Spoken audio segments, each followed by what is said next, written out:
সর্ষের তেল দিয়ে লবণ আর হলুদ দিয়ে পটলগুলো আমি ভালো করে ভেজে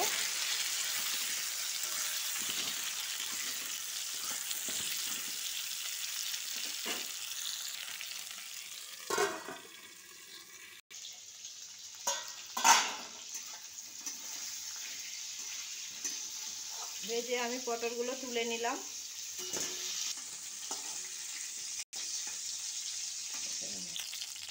এবার কড়াইতে আমি জিরে আর গোটা গরম মশলা ফোড়ন দিয়ে দিলাম।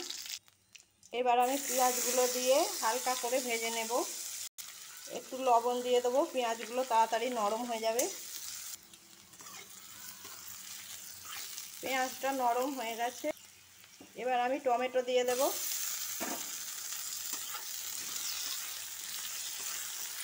টমেটোগুলো দিয়েও ভালো করে আমি নরম করে নেব টমেটোগুলো।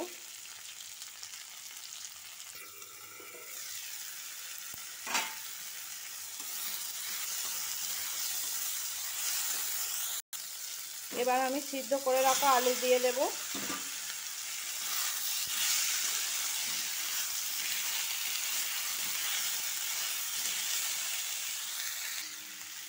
আবারও আমি লবণ আর হলুদ দিয়ে ভালো করে এগুলো ভেজে নেব, কষে নেব।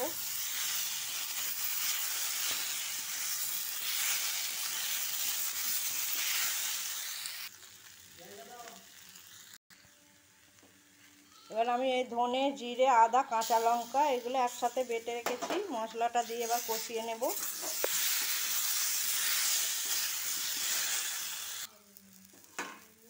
এবার মশলার জলটা দিয়ে দিলাম।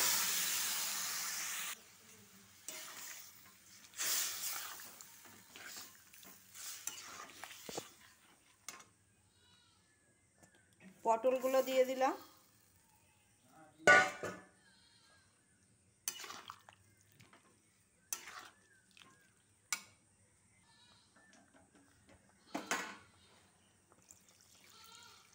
আর একটু জল দিয়ে দিলাম। এবার আমি ঢাকা দিয়ে ফুটতে দেব।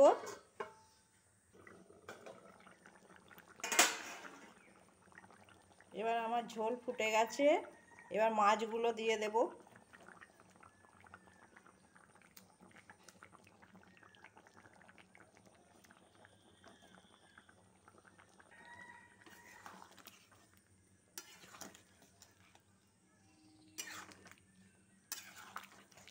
আবারও আমি কিছুক্ষণ ফুটতে দেব।